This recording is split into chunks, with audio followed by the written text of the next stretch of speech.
Hey, welcome everybody. This is Basics of Digital Painting. I'm Pete Moorbacher. The thing we do here every single week is I give out an assignment and then I review the previous week's homework. So we've got some homework up here in Photoshop right now. I'll be looking through it. If you're in chat and your homework comes up and you want to talk to me on stage, I would love to talk to you about your work. Just raise your hand. I'll pull you up there. Oh, screen share. I knew I was missing something. Let me get that screen share so the Discord peeps can see what's up. All right, got to get the right monitor. Nope. There we go. 1440. Because y'all are very generous with the nitro boosts. All right. So if you see your stuff come up on the screen and you want to, and you're on mic and you want to be able to chit chat about your work a little bit, I'd love to have a conversation with you. Go ahead and raise your hand. We're going to start off with going over the assignment for next week, and then I'm going to go over it again at the end once we've got. People tend to file in through the whole course of this thing. So the piece that we're going to be looking at for this week is right here. I'm going to drop it in the chat, and then I'm also going to drop it in the homework channel, which I'm linking to in the chat. All right, so what's the deal with this image? It's a cool piece. It's a cool, manipulated photo. It's simplified. It is striking. There was a past assignment where I asked you guys to work in a limited number of total colors. With this one, you basically don't even need to. There are only about 5 colors in this whole image. If we go ahead and hit this with the posterize, 4 gets us pretty close. 5 levels, and we're basically there. There's almost no difference between if you did this with 5 colors or 5 million. So you have the ability to overdo it. Like, instead of explicitly assigning you to make a twist here to reduce the number of colors, I'm giving you an image that already has almost no colors, and it's up to you to find ways of bringing in, balancing that simplicity with the subtlety. So one of the things that the posterized version doesn't have is blending. You can see, through the leg here, we have these kind of discrete areas of value and saturation, and then in some areas they fall off very quickly while other ones fall off a lot more slowly. And this is what you get with a lot of organic rendering, is that in some places the edge is a little bit tighter, like along this calf here, and then as we go along the length of it, it kind of blooms out and opens up and softens. And so you could probably start this pretty simply, or work on it how you're going to work on it, and then we will discuss your results next week. We'll take a look at it together. I'm looking forward to seeing what you guys do with it. All right, I am going to close this and get back to chat, and then we're going to go through the assignments. No time to waste. We're trying to fit this into an hour. I like to be respectful of your time, and I've been running over the last couple of weeks. Okay, so first up, we have somebody I saw in the chat, M. Fizra. If you want to hop on stage, feel free to raise your hand. If you don't have a mic, it's cool, and you can stay in the no mic. That's all right. Your comment was, this angle is a nightmare to paint. Perspective has never been my forte. The biggest challenge for me was to figure out how to make the chin look like it was protruding from the low angle and not merging into the neck. Yeah, you don't want to give him a toe head. This is the original photo, so we can compare here. I had a suspicion on what my answer was going to be to hey, how do you make it look like his chin is protruding forwards if we don't get to see so much of the silhouette? And there's 2 ways to do it, and this image actually does it the hard way, right? Because just looking at this, there's a bunch of different ways to try to express shapes, 3D shapes using 2D stuff. The most notable one is value, right? If we had a lighting that was strictly downwards, you would be able to see this really harsh cast shadow across the neck. And so a really harsh cast shadow, that's changing a lot of the value. You'd be able to get that from there. But the thing is that we've got this bounce light coming from underneath, and this bounce light is splashing all of this color on the underside of the neck, thus making him look like he's one of the villains from the Spy Kids movies, right? Where it's just like a thumb with arms and legs. And so, yeah, the thumbs. I've only seen it because I've got kids. Maybe some of you are younger and you grew up with that. So we got value as one of our options. The second down the line of like important visual properties that we can use to sort of differentiate things is temperature. We often get drawn into like what is in colors, like, what's the hue? Where are we on this circle? And that's part of temperature. Temperature is a broader, larger, and ultimately more important category. And what we have here is we've got a light which is kind of cool coming down on the forehead. And so we end up with this kind of desaturated, cooler key light. And then the fill light from underneath is actually kind of warmer. And so we're ending up with this like this warmer color from underneath. I mean, if we wanted to exaggerate it, you could see that we've got this cooler light coming across the cheeks and the nose and the forehead. And then we have a warmer color coming from underneath. And it's the contrast between those two that ultimately give us the difference here. It's one of the tools in the tool bag to be able to make this look right. And so if we're going to ask ourselves the question, hey, how do we make this look like his chin is coming forwards? And whose stuff am I looking at now? Yeah, this is the one we're looking at. I'm sure so. Okay. The key is color temperature. And so you've done it a little bit here, but you could do it a little bit more because as we were just looking at in the reference, the temperature of the lighting on the head, on the top of the head is fairly cool, but you've given him these very rich orangey tones all across here. So pushing the lighting, the key light into a cooler color temperature, leaving some of these richer orange tones underneath is going to give you more separation between those planes. Dr. Sensible, did you just cook that up? All right, fast on the draw. All right. So that was my thought when I was reading through your comment. There's another thought I had. You said, I'm not good at perspective. Every time someone bemoans that they're bad at something on here, I always feel like, I thought I had something pulled up already. Let me go back into your post and pull it up. Whenever someone bemoans that they're bad at something in their post, I always suspect that they're actually kind of secretly good at it. And you've got your process GIF here, which is a great insight into looking at how you put this together. You went through the very smart choice of figuring out where all of your vanishing lines were. And so you don't just have parallel lines running to mark out where all of the, all of these things are going, but like we're getting some lines that are converging, going upwards, and you're plotting those out in advance. You could say you're bad at perspective, but being bad at art is often about not using process effectively. If you're planning out your perspective by creating construction lines early and then following them and using them to the fullest of your ability, you're officially not bad at perspective. You're using tools.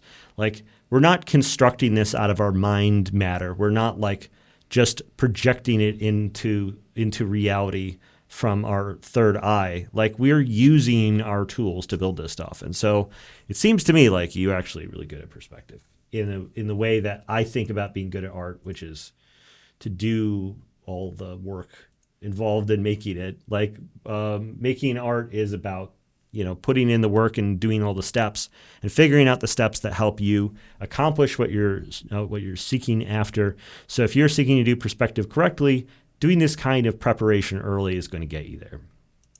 So I don't know. Maybe there is some example that you have that proves that you're actually bad at perspective, but I doubt it a little bit based off of that. One of the things that we were looking at this week was also the balance of smaller, tighter, crispier details against bigger, softer, like glowy, brushy stuff.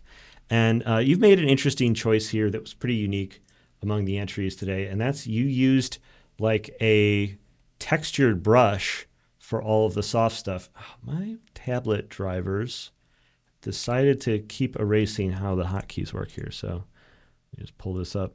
So you've got some sort of textured brush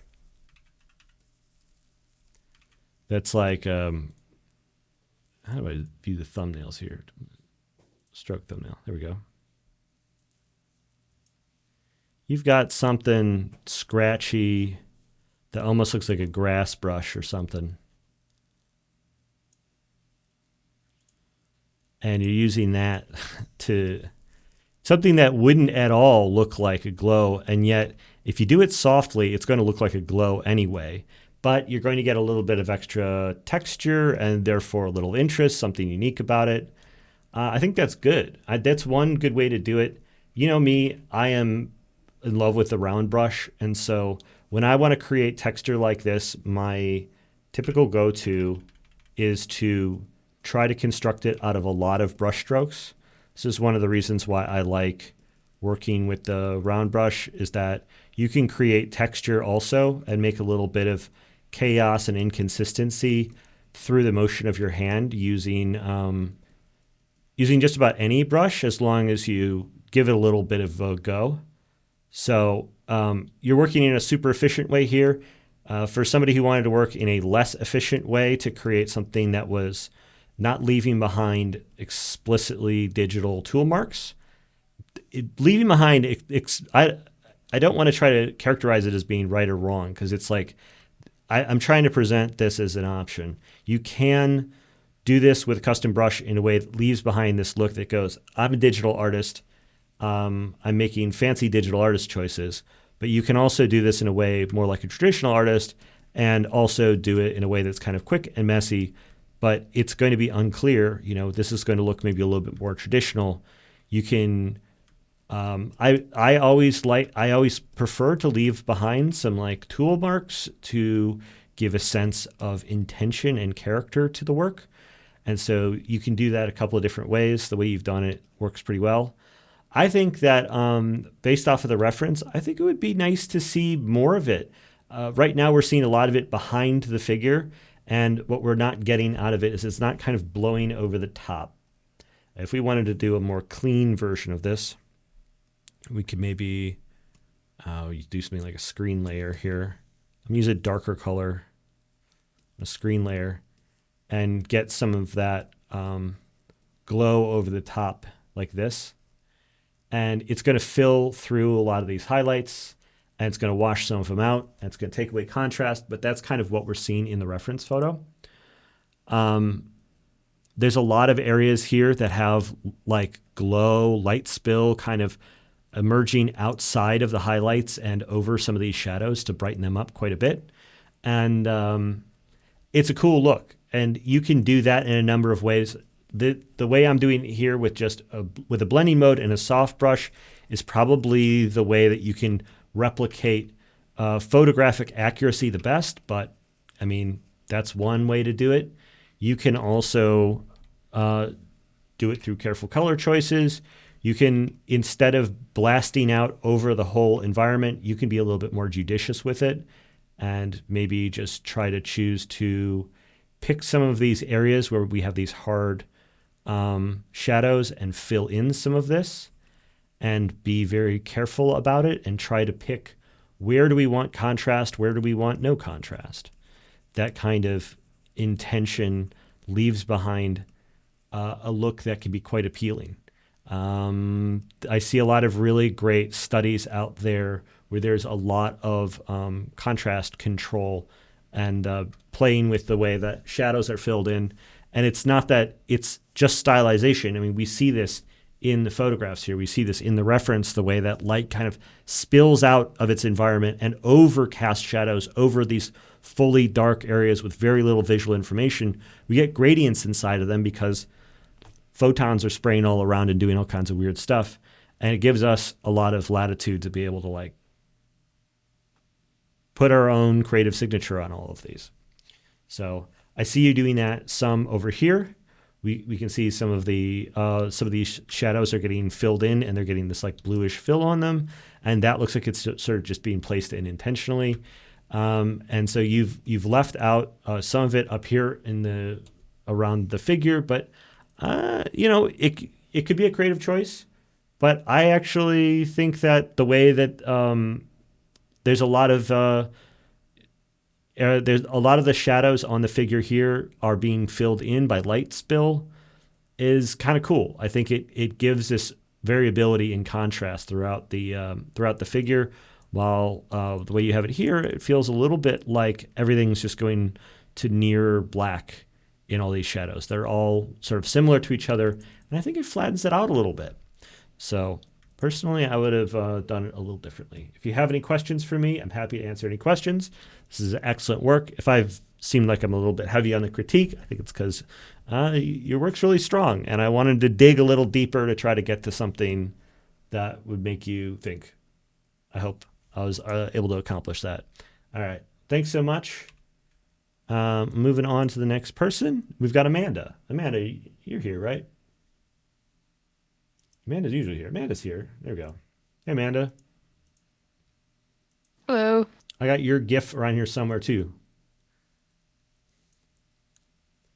So you said you basically did no line work this week, huh? Yeah, I just wanted to see what would happen. Like, okay, let's just throw some colors down and see if I can make anything of it. And yeah, I was pretty happy with it. So looking at your process, I was like, I bring Amanda on every week. I'm not gonna pull her stuff. And then I saw the GIF, and I was like, oh, actually, what you're doing here is interesting, and I want to talk about it. So you're saying you're not doing lines, but what you're doing instead is, I kind of wish I had a flat of just a screenshot of this, where you have this sort of low poly look that you're going for. And I think that's like, okay, when I see people just do flat fills, and we've got another one coming up, I always worry that like trying to create blobs and then fill those blobs in with detail is often like a recipe for losing control and not feeling like the final product is exactly, you have everything exactly where you want to. Because it's hard to get context from those blobs to figure out what's the geometry of the figure that we're looking at. But you're not doing just flat blobs. You're creating these kind of three-dimensional low poly expressions of the figure. And that seems like it's hitting different. Can you talk a little bit about what your experience was this week? Oh, yeah. I've also been when you give me an image of something, it's just like, okay, replicate this image. Usually I don't have a problem with that. It's like everything is laid out for me. The lighting's there, the colors are there, the forms are there. So it's like I can replicate it, no problem. Mm-hmm. I know I've tried something similar like this in the past and it hasn't worked because, like you said, you have these kind of blobs down and then it gets really, really hard to try to refine them. Yeah. I think working with harder brushes has helped me a little bit try to figure that out. Also, going back to, I think it was like the second assignment for these Thursday classes of the low poly faces, like trying to keep that in mind as well. I was able to pull it together. Karate Kid moment. I got you. I guess so. Wax on, wax off, and then here we are. What I've been finding it's been crucial is for like exploration and discovery in my own like personal pieces for me, where I have a hard time doing that with line work. So you're having a hard time building volume in underneath the lines? Yeah, in my own personal stuff. Like, gotcha. I think I had a comment on this where I'm like, I don't know if I can do this in my own personal stuff, but I was kind of playing around with it yesterday, and I'm like, oh, okay, I'm kind of getting something that I don't with line work, which is really interesting. Yeah, I relate to that. Like, if the line work is really, really strong and prominent and high contrast, I feel like I have a harder time building volume underneath it. Like, yeah. And so when I go from having a pencil sketch to trying to build out the values for a piece, I usually keep the pencil lines still semi-gray, semi-transparent. And I also like keep them pretty messy so that there is a lot of vagueness to sort of work separately. Like I think there's a way of like working with 3D volumes roughly while also having like a linear structure, just as long as it's not like a really precise linear structure. And so Yeah. there's like this balance of like, I want to give a sketch where I know where I'm going, but I also don't want to nail things down so hard that I don't feel like I'm able to sculpt this thing once I go to paint it. Yeah, that's exactly the issue I've been having. Feeling very confined by really like advanced line work or like putting too much details in that I have a hard time getting away from them if I need to. Yeah. Yeah, I could see that. Yeah, I mean, if you wanted to with drawings, like if you finding that's the issue, you could try working directly in digital and try this low poly solution. One of the problems with it is that if you don't have like with a study, obviously you like know what it's supposed to look like in the end, so you know where you're headed. Like the sketch, I think is really it's not in service of like hemming in everything like to make sure that you know where everything's supposed to be, because like in the early stages of a painting you don't know where everything's supposed to be. It's really there to try to like give you some insight and context into like where the thing's headed next. And so I like to work in a way that like prevents me from feeling too confined. Oftentimes my pencil sketches aren't even complete. They like don't have backgrounds. They don't extend the full length of the figure. I'll just be maybe drawing an upper body, but then I'll like fill in like parts of the legs later on. And like that level of incompleteness, it's not just laziness. It might be partially laziness, but I think it's also in service of solving the problem that you're talking about. It's interesting. I didn't expect to be talking about this, but I think, when I see people use a hard brush to block things in, oftentimes they're looking at the reference as though it's a series of adjacent patches of color. And I'm just going to paint over your piece really quick to just demonstrate that. Like, there's a shape that's like this, and then there's another shape that's like this, and they're these like, it's like a map where there's these continents of color and value, and they kind of all bud into each other. And when you try to like, then at some point turn that into a 3D thing, you find that, oh, well, this is actually wiggling just like slightly off. And then this actually is wiggling slightly this way. And it's like, it's a nightmare to try to figure out where all the boundaries of these things are supposed to be. But if you keep it vague during these working steps, and you are establishing the forms, the 3D forms, and that you can do that I've seen some of the sketches from people in the homework channel over the weeks. They're doing that in line work too, figuring out what the big blocky solid shapes are first, and then get to the detail when you get to the detail. Because if you have all that stuff blocked in a way where it's clear where you are in the forms, like what's the shape of the head, what's the size of the head, you can then go in and carve in eye sockets. You can carve a nose into it. You can make all of these areas are much easier to like find and refine when you have something simple started. But it's like, it's not simple in the sense just of it on the 2D plane. It's like it needs to be a simplified version of the model that you're holding in your head, because when we're painting, we're ultimately sculpting to some degree. Mm-hmm. Cool. It's great to see. Do you have any questions or anything that you wanted to ask about this week? I don't think so. Okay, cool. Thank you. Great work. All right, next we've got Horik. I saw Horik in here earlier. Is Horik still here? Stick around. Hey, Horik. Hello. How's it going? Hi. It's going good. How is it going? Good. There was a thing, this is becoming a theme for me in these classes. There was something in your comments that I said, I'm going to go over that. And that was you talking about how you're struggling with subtle color changes and how you keep placing it in Control-Z and placing it in Control-Z. I have a process thing I want to share, the way I do it, that I never thought to talk about because it didn't seem interesting or relevant. So let me show you what I do when I end up in that situation. If there's some sort of subtle color thing, like especially with like the glow, let's say it's like, oh, okay, I make this glow effect. I'm going to go over this and then I'm going to ask you what your experience was, and we can talk about whatever you want to talk about. but I want to go over this real quick. Okay, so you make a glow effect or whatever, and you're like, it's too green and it's too saturated. I always talk about adjustment layers, right? There was it in your comment also, you said that you just blasted out a ton of adjustment layers at the end to correct stuff? Was that another one? No, I don't think it was me. Okay. I'm not sure. Somebody else was doing that. So there's two, the annoying thing in Photoshop is there's adjustment layers and there's layer adjustments, and they're two totally different things. So adjustment layers I talk about all the time because I use a lot of them in my stack. But the thing that's not left behind is I actually go under layer adjust or image adjustments, or no, layer new adjustment layer. No. I know the hotkeys for all these, so I never go into the menus for them. But is it edit? I thought it was under layer. Shit. Like hue saturation adjustment. It's Control U. Whether it's like I think it's image. Under image. Yeah, adjustments. But Yeah, is it this? should be that. I guess it's all. It should be that. Okay, I Yeah, don't know why yeah, it's under image. It's very weird. Yeah, image adjustments.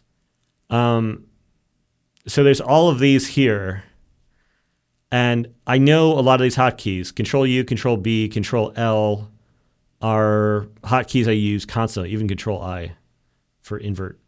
So this is a situation for Control U because we want to be able to control things like the hue. I've got RGB mode enabled right now.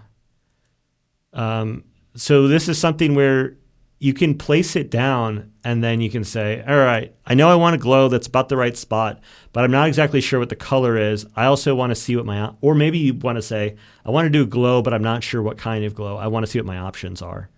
And so laying something down and then slapping it with one of these can be really, really useful. So if you ever, instead of trying to like find the exact right pixel on the color picker, I'd say put down literally whatever you think might be anywhere close and then hit it with one of these and then dial it until you find the exact right spot. You can even, this comes up a surprising amount for me. You can even just lay in no color at all, just like a white, and under hue saturation, if you hit the colorize button, you can change it to whatever color you want, even if it starts with no hue or saturation at all. And so you can like just sort of lay in a mask of wherever you want it, and then you can dial it in to be whatever color you need. And that way you don't need to like go back and forth on one of these effects very much. Does that solve the problem that you're dealing with? Well, I do actually know these. I use them all the time, but when I'm like trying to paint, I'm still sort of trying to think of it like if I was doing it traditionally. And so I'm trying to like actually see the colors that I like need to paint. And when it comes to like the subtle color changes that were in his face, for example, I had like lots of trouble, like washed out, they're like kind of like overexposed, or I don't know how to actually describe it, but Sure. I look at it and I'm thinking like, hey, this is quite orange, but then it's more like green or something, so that's that's the issue, like actually picking it from the color wheel. But yeah, I know like how to adjust it. That's always a helper. There's the other thing is, even with like a paintbrush stroke like this, you paint it in and then you look back at it and you go, that's not right. You still have like the means to be able to make whatever kind of adjustments that you want to this sort of thing. So you can do quite a bit of subtle adjustment on a layer. If you're just like laid in color separate from your values, this is one of the benefits of laying them in as separate layers. And it's one of the benefits of working digitally.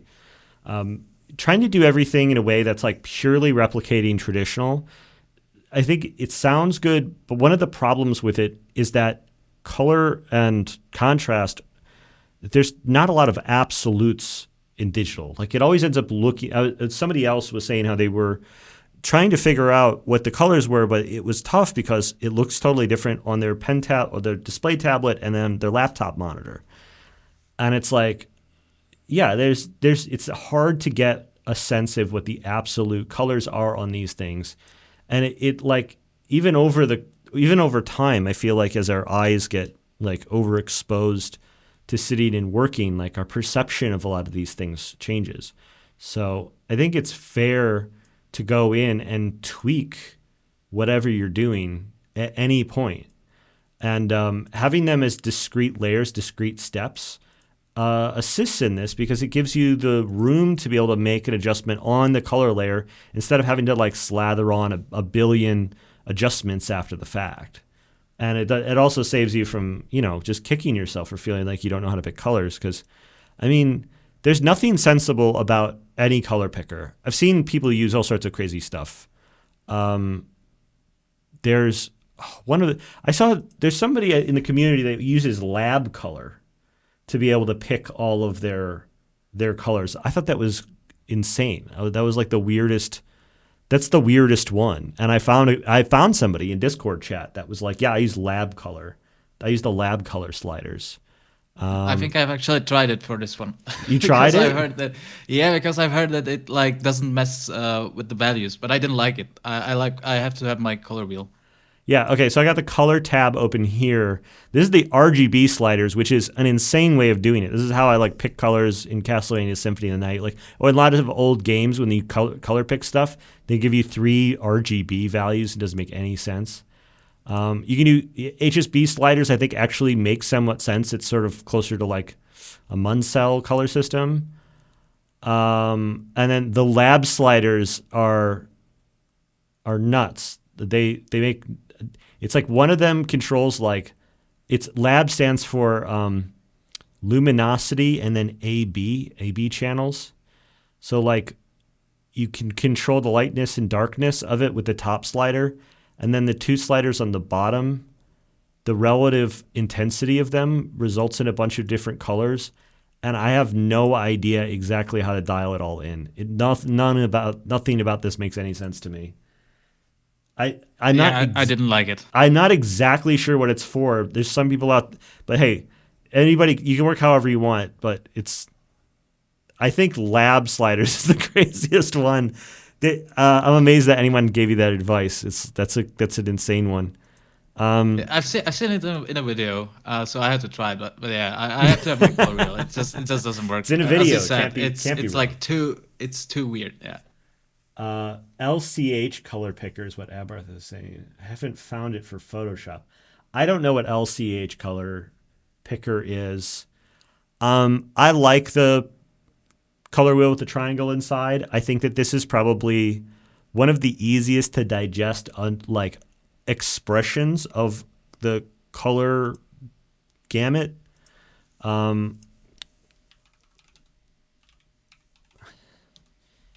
Color space is kind of 3-dimensional. It's this sort of multi-dimensional blob that's really hard to visualize.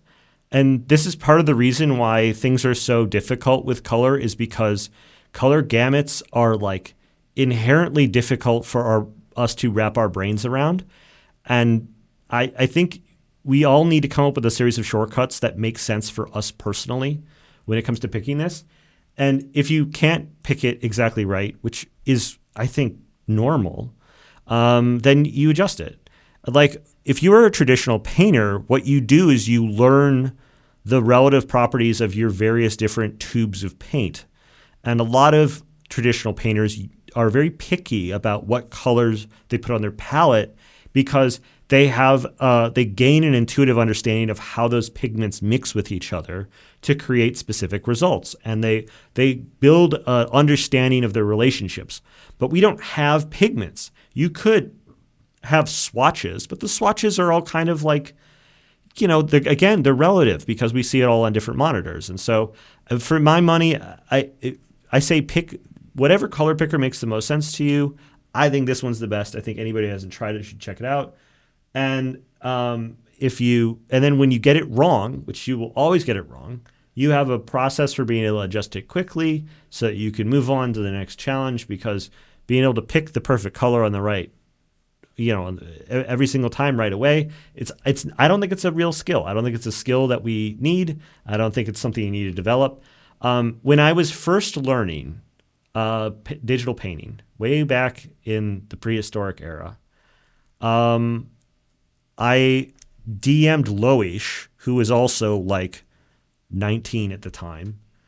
And I remember seeing her old DeviantArt post, and I was like, I DM'd her, I was like, are you incredible with picking colors, or are you using color balance? And she's like, oh, I'm using color balance. Like, like right away, the first artist I found, I was like, oh, if you want to get like a cool looking, weird interactions of color, like you don't get it by just being like the greatest color picker in history. You develop a series of tools that allow you to like come across color relationships that you're not going to be able to intuit your way to in a single step. And it's like, I found that's been true for everybody who I've ever talked with about this problem. I was a professional artist going back to my very earliest days as an artist on every platform ever. And even in traditional media, I don't feel like having a sort of perfect pitch for color is something that ever even comes up. But maybe there is guaranteed there's some mutant out there that has like that ability. But I'm not certain that is like a thing that we need to like work on and develop in our own heads. But I don't know. This is something I haven't had come up in a long time. I mean, I'm mostly reacting to it so strongly because you're like the first person I've talked to in a long time who's like focused on that. Oh, I don't know why. I don't know why. I thought it's important, but I guess it's not. I've like basically never tried traditional, so I'm really like not sure what like skills should I have. So you saying this is actually really helpful because, as you said, I'm basically wasting my time. Yeah. I don't want to put it like that. I could say it's inefficient, but in traditional media, of course, people don't need to have like what people do about color oftentimes is they obviously they have different paint tubes, right? So like you go and you buy a paint tube and you expect it to be an exact perfect color pigment. And so, your cadmium red versus your yellow ochre, it becomes a kind of, it's actually really important that color is really consistent, because in order for you to find your way back to the same colors over and over again, you need to have like a starting point that is fairly consistent. But they do vary between brands, which is why part of the reason why you have traditional painters get very, very picky about their brand of color, of pigment that they use, and they're really consistent about it, because like being able to build an intuitive understanding of color mixing requires you to have a consistent starting point. And one of the ways that the one skill I know that a lot of traditional painters do develop is understanding like how to get to just about any color without having to like mix back and forth a ton of times. And so you'll see approaches like the Zorn palette here, where it's literally 3 colors and white, and it's able to more or less replicate every possible color, but like through this very particular hue shifted look. And it was popularized by an artist named Anders Zorn. And he's a master painter, and he's able to do all these masterworks with exactly like 3 tubes of paint, which is incredible. And so people will study this. I've also heard some people say, you don't need to learn this, and no one should ever study this because it's again, esoteric knowledge. But I think there is some underlying skill to traditional painting that's hidden in kind of studying the Zorn palette. And we don't need to do it as digital artists. It doesn't come up because pigment doesn't mix correctly in most digital programs. And so you'd never even be able to do this exercise in Photoshop. It doesn't even work. So anyways, that is a hell of a digression. I'm blowing through my time here. Do you have any questions for me? Sorry for such a weird topic. Yeah. No, this is why I love seeing the comments. There's always something in the comments that catches my eye, and I'm like, I want to talk about that so bad. Anything else I can cover for you really quick? No, I think everything else was sort of okay. It was a great exercise. Thank you for it. All right. Well, thank you for participating. Excellent work this week. Sorry about the incredibly long digressions. Okay. But we got 2 more to go through. Actually, I'm not that far behind on time. Nanoboy. Nanoboy here? Nanoboy's here. Nanoboy's coming. You. All right. Hey, Nanoboy, you were the one talking about your. I've referenced your work twice now. You were the one who started with the 2D blobs, and you're the one who was talking about your laptop and display tablet monitors not looking the same. Tell me about your Yes. experience with the work this week. Sure. So first of all, I think in contrast with last week's assignment, I did not do any kind of sketch or line work. Mm-hmm. And I think part of it was last week I had initially planned just to mark out like spots on the portrait where like her face was Mm-hmm. and different parts of the body. And I ended up doing the entire sketch before I knew it. So this time I was trying to be a little bit more expedient and see what I could do without trying to make every detail. Mm-hmm. And so I did the color like value blocking, in the first one, and it was sort of helpful. It kind of gave me a little bit of a sense of where to start placing things with just kind of like quick brush strokes and contrast between the value. And then, as I mentioned in my text, the last stretch of it was really trying to focus down on the color itself. I've done a lot of photography stuff too, so I end up doing that anyway in photography. Like, I just start adding like selective color adjustment layers on top of each other. So it's not like I was doing it because I thought it didn't look perfect and I didn't love it. It's just something that I have built into my process flow from photography. Mm-hmm. But then I really noticed when I converted it to JPEG and displayed it on my laptop, like, oh no, this doesn't look anything like the reference image. So I then spent even more time trying to fine tune things. It's not far off from the reference image here. I think color-wise, you've replicated most of it pretty closely. That was with diligent work, like work beyond what I was planning to do. I think that a lot of the so I mix in a lot of those kind of adjustments and things throughout my painting process, and I think I got a lot of that from photography stuff, like learning about how people do photography adjustment. And so to me, like digital painting is like a mixture of like traditional painting process and like digital photography, which is kind of interesting. So, mixing all of that together, I think is totally fair game. And it's something I absolutely do all the time. I think that skipping out on sketching altogether in favor of creating these kinds of like continents of color, I don't know if this is saving you in the long run, because I feel like it runs the risk of you discovering that you've made catastrophic proportional mistakes. Like, I don't think you have them this time, but it's also like with a wobbly process, I always feel like it will pay out, just not all the time. Like it'll work out really well, maybe 1 out of 10 times, maybe 2 out of 3 times, but it's still like way harder to nail it consistently. And so while I think that you've gotten some pretty good results with it this week, I think if you keep going with this, you're going to find images where you are deeply struggling with getting consistent proportions using this method. And so I don't know if you already felt like you were struggling with it this time. I mean, you seem like you're pretty close.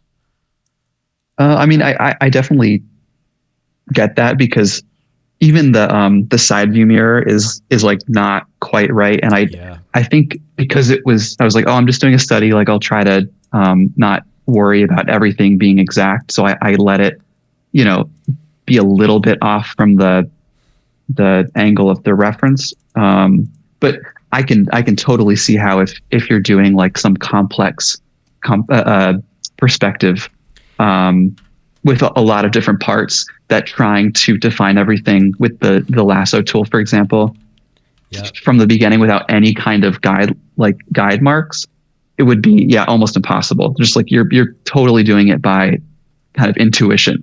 Yeah. And like, I think that if you were to, if the main thing on your mind was trying to get like the perspective right, I think you would start to notice that you have these peculiarities where, the perspective on this has like, it's the bars on here have kind of gone horizontal while these, they are these receding diagonals. And then on the shoulders here also, you have the shoulders are very straight across here, while in the reference, we are seeing that same line, that same like, vanishing line. It from the truck is like following the shoulders. I guess yours are running parallel because you have the truck also running flat as opposed to receding the way that it does in the photo. And so, like, these are the kinds of issues that will sneak in when you're doing these kinds of flat 2D expressions that are easier to notice when you start, like, looking for their linear relationships with each other. You, like, are able to see this stuff a little bit more easily. And then, it's not that you're going to have to draw something perfectly on these lines. I mean, these are construction lines that are all intended to give you the perspective you need to figure out where the silhouette is eventually. So I think that doing some amount of planning ahead of time and thinking about the linear relationships between some of the elements, is ultimately going to get you to the point where you can go and draw the silhouette eventually.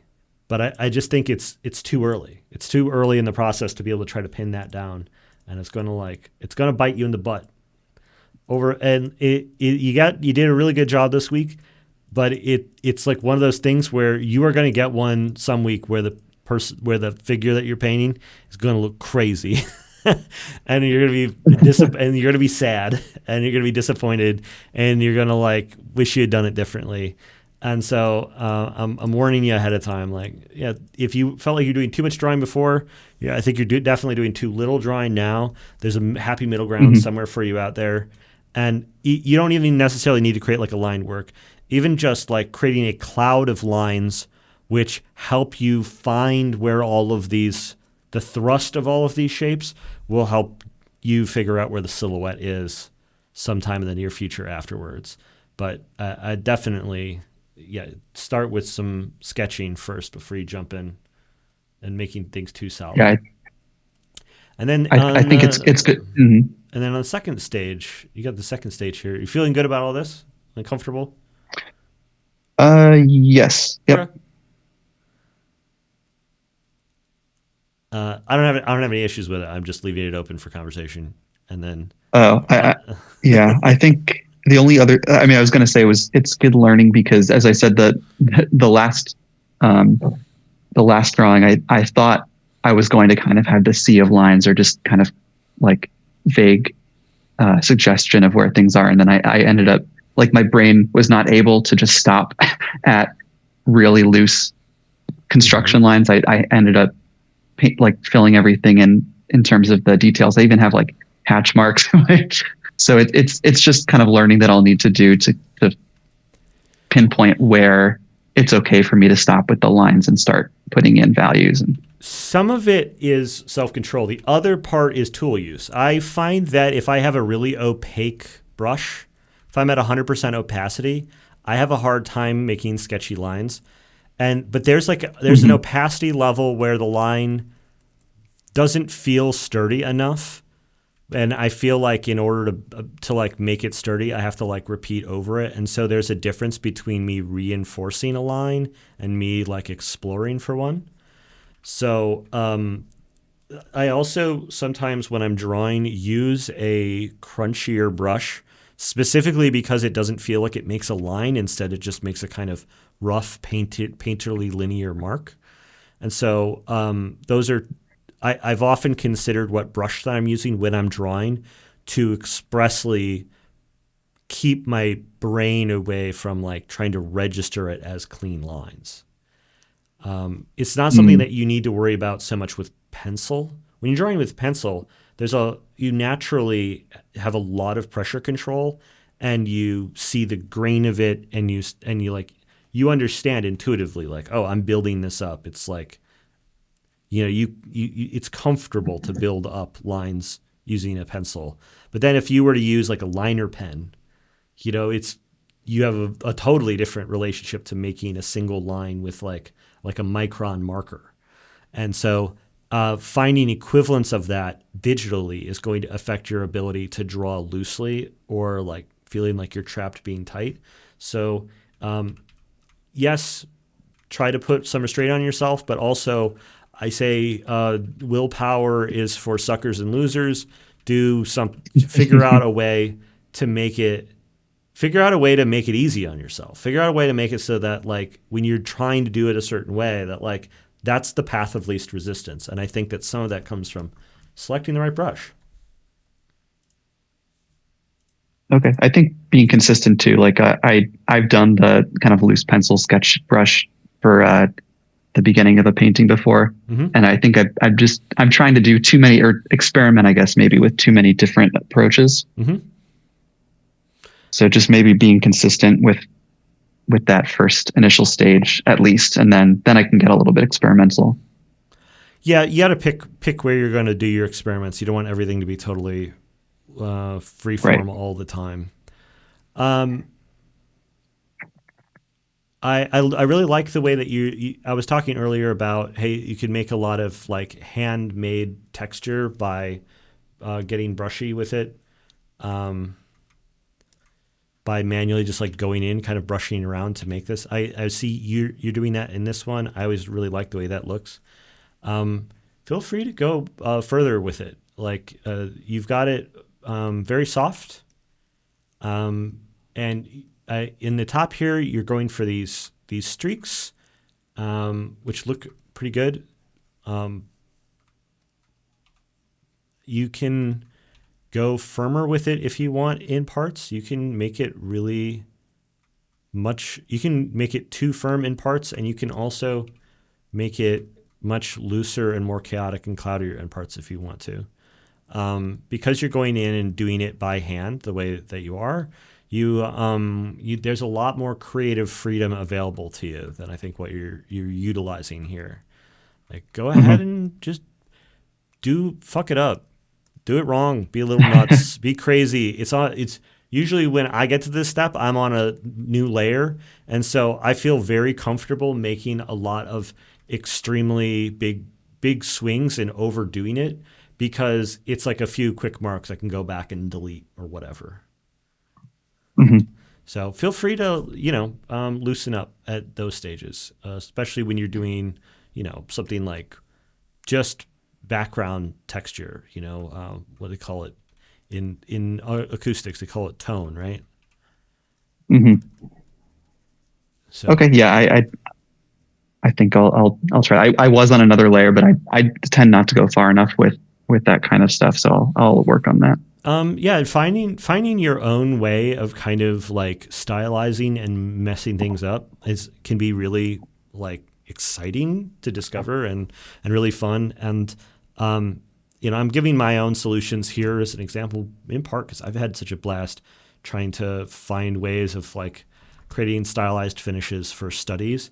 And I have a feeling that if you give yourself permission to really fuck it up, you're going to find some unique solutions that are yours that help you differentiate your style. And so, it's going to be affected in part by your taste and in part by like the natural motion of your hand. And by allowing yourself to go further with it, you get to discover that and figure out what it looks like. It'll be fun. Okay. Yeah. Thank you. Thank you. Excellent work. Final one for today. We have Maddie. Maddie's it's their first homework. Maddie, if you're here and you want to raise your hand, feel free to come on stage. Hello, Maddie. Hello. Hello, welcome. Thank you. No, thank you for participating this week. So, what was your experience like with the assignment? I started out doing something that I don't usually do, which is like a very rough sketch. Mm-hmm. Like just figuring out like values. To be honest, it wasn't supposed to be the base of like the full drawing. It was just kind of like a thumbnail, but I ended up using it as like the first thing.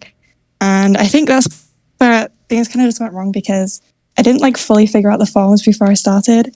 So like I just found that like my finished piece is quite I don't know, I just feel like I can't see a lot of the like where things end and start. So yeah. So I struggled with that, I think. And also like yeah, some of the textures, like I kind of used one brush for most of it and then did a bit at the end with like a smooth round and like some texture. But yeah, I kind of struggled with like a bit with that as well. I think that the way you're using the brush looks quite good. If you're having a hard time like seeing where to tighten the detail down further, my experience with that is that it's not because you like are missing some step on like, you know, you're not missing some like cosmic insight into where the brushstrokes need to go, and you're not missing some tool or some exotic like, you know, digital painting technique. Typically what that is that you have like a kind of buildup of little mistakes, like structural mistakes. Like we were looking at a previous one where like the slant of the shoulders was off, where we have this, and this guy here, we got the slant of the shoulders, runs a very particular angle, and on yours, I'd say that angle is not exactly right. It's kind of flattened out a little bit. And so when you have a lot of these little proportional mistakes that come in early, when you go to try to tighten it down, your brain starts noticing that these might like, yeah, he's got eyes, a nose, and a chin for sure. It looks kind of like the same guy. But then you go to try to like make things a little bit more like how he looks, and you go, but where exactly is everything supposed to be? And it's those subtle deviations in structure that make it really hard to feel like you're nailing down the exact like right next steps. Like it almost feels like maybe the length of his neck isn't quite right. Like the neckline on the shirt isn't quite right. And that's affecting like, well, how much of this shadow here is supposed to be dark? Because if you were to keep the neckline where it is, then the shadow isn't quite as big. And then there's this kind of cascading problems that all bump into each other. And it's just not fixable by making a tinier brush and zooming in and doing tinier details. And so the solution is usually like being slower and more careful at the very earliest stages in the process. So figuring out the structure of the painting in ways that are give you extra context and clarity to be able to add more detail, but also like you're not likely to get it on the first pass. So loose sketching in order to get a sense of what the proportions are and where the details are going to go, but not so precise that you can't make little adjustments later. What Amanda was doing earlier is an option that works better for some people, which is to like do it in kind of a low poly, simplified style, but that allows you to kind of mentally zoom out and not look so precisely at all these linear relationships, but instead think about it as like, you know, in 3D as volumetric blocks. And it all has to do with like how you best think through the image. So keep experimenting with different ways of approaching it, and keep in mind which ones of them are giving you the best results on this specific aspect I'm talking about. What early stage choices are affecting your ability to be in control of the proportions of the figure at the end? And so the trick here is that the mistakes you make at the very beginning, you don't realize that those are the things that are plaguing you later because they're like 2 hours apart, or maybe they're 5 hours apart. And you're just realizing 5 hours later that like the position of something's out of place. And so you don't mentally associate your choices from the beginning of the piece with the problems you're experiencing at the end. But they are linked, and that the source of them is always somewhere back in time. And so we need to like be mindful of how our early choices are affecting us later, and looking for places to be able to judge our early choices in the later parts of the process, because otherwise it's difficult to learn from those mistakes and move and make adaptations for later pieces if we don't realize when the mistakes happened. Because it's like if we don't get that punishment signal in our brain for feeling like we screwed up at the moment when we do it, then it's harder for us to make a different choice next time.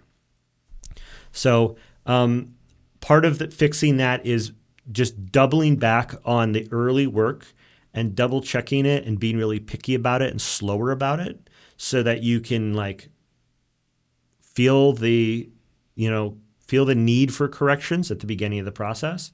And then the other thing is just intentionally casting yourself backwards to look at what your early choices were in your process for setting up the piece when you get to the end, if it's working out poorly. And between those two, you should be able to improve on that step, and then you will see the results. The same level of painting that you're able to do right now, you will be able to make a more detailed piece that feels more realistic, that you feel better about with only that one correction. And the thing that gets people really stuck is they are so convinced that they're just bad at detail. And it's never the details at the end. It's just the point when you realize you screwed up. Does that make sense? Yeah, that sounds like exactly what happened. Okay, great. Yeah, because looking throughout, I think that your painting, your rendering style is super cool. I would love to see it go further, but then we look at if we look at the structural stuff, like the perspective line here running along the truck, right here, versus here, it's just the real line is probably, it's off by maybe, what is that, 10 degrees? It's subtle, but it adds up. And so laying out some construction stuff early and getting that structure laid down, total game changer. You will feel it. It'll be exciting because you'll start to get to this point, and then you will see beyond it, and it'll be like the lights just suddenly flipped on, and you'll be able. You won't need any kind of critique or feedback to be able to push it further. You'll see it for yourself. I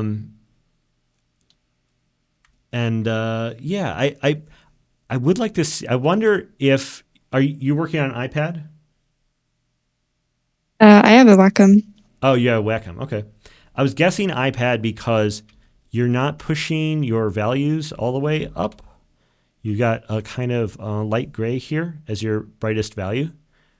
And that's usually means that you've got a really bright monitor because it looks really bright to you, but then there's actually more headroom to make it brighter. And so you have the ability to go a little bit brighter on the shirt and on the lights here. It's not important that you get it right here, but I'm looking out for, again, process, like with your tools, are you seeing an accurate display of value and color on your display so that you don't end up limiting yourself on the value because it looks white enough and you don't realize that you're actually a little ways off from where you're aiming. Yeah, for sure. I think I do have my tablet on really bright, and it depends on the time of day when I work as well. So yes, it's probably an issue. The lighting environment you're working in. I'm in a fallout shelter with a single red light bulb. It's my workspace, and I'm working on a calibrated 24-inch gamer monitor, and so this is my preferred way of seeing color. I have two of them that are both because they're two different panels, I get slightly different color variation. It's really hard to see color and contrast in a consistent way without dumping tons and tons of money into it. But I would always double check across multiple monitors, even just pulling it up on your phone. I don't know if you saved anything like Google Drive or Dropbox, but just checking out, doing the piece. I would always have this thing where I would go to post it on Twitter or something, and I would see it on my phone for the first time, and I'd go, oh, holy shit, and I'd have to run back to the computer and go and make adjustments, and then resave it, because like, when you see it across multiple screens, you start to notice like weird gaps in your values and stuff that like don't jump out to you in the moment at the thing you're working on, and then you see it in a different environment and it jump scares you. So Yeah, that's definitely happened to me before as well. yeah, so just be proactive about it if you can. Like, go out of your way to check it on your phone, check it on a computer monitor, laptop, whatever, in addition to the thing you're working on, and really try to like learn like if there's a way that you can adjust the Wacom that you're working on, or like double check it in different lighting environments, whatever you need to do to like feel like you get a clearer sense of it, because it's really easy to get like kind of false sense of that stuff. All right. Any questions for me before I let you go? I'm gonna wrap up this session here. I don't think so. I think you kind of covered everything. Thanks. All right, great, fantastic. So the assignment for next week, it's up in the homework channel. I'm gonna link to that homework channel. This is the image. I'm gonna drop it in the chat one more time for anybody who was late joining us, and then I'm gonna link to the homework channel in the chat. This is the image. Go ahead and just do a study of this image. It's a weird image. The extreme perspective of it makes it interesting and challenging. And then also we have, there's this peculiarity about this image that it's been adjusted in a way where it has very few unique colors. You can see there's only about, if we do posterize filter on this, it's only got about 5 colors overall. There's some spots like on the face here where it looks like a slightly larger number of colors gives us a slightly more clear representation of this image. But this very limited number of colors puts us in a position where we can sort of block in big areas, these sort of continents of color in a way. But then we can start looking at the transitions between them. And this is something I think about constantly with painting, is the subtle transition of edges between colors. So like on this leg here, we have this spot where it's very, very tight, but then it slowly kind of feathers out. It like blooms outward. And so this transition across this leg, the density of that edge changes from being like a kind of semi-tight edge to being this very loose gradient that runs across it. And so as we go across the length of an organic shape, we end up with this variation sometimes. Other times we end up with spots like this, where this sort of semi-tight edge ends up being consistent across the whole length of it. And then, that there's like these silhouettes where we end up with a very tight edge that runs all the way across the length of it. But as like organic painting is all about like learning how to control these transitions over a distance, you can't just do it with a soft brush. You can't just do it with a smudge or a blending. You have to be able to go in with something that you have a lot of control over and really look out for it. And I think that stuff is always, that's some of my favorite stuff to paint. I always think it's super interesting. And then there's all kinds of weird little texture challenges in here with like all of these folds that are running. You've got this core shadows coming through here. But this is like all subtlety. You could do this piece. You could do this study with exactly 5 colors, and you would produce 95% of the effect that's in the reference image. And yet you could probably spend 10 hours rendering this thing. And so do what you want with it. Have fun with it. Maybe play with the color a little bit if you're feeling saucy. And we will take a look at them next week, and we'll talk about your experience they had with the work. Thanks, everyone, for joining me today. It's always great to see you guys, and it's always a pleasure to see how much work that you put into the homework each week. I'll be back next week at the usual time. I'll see you then. Goodbye.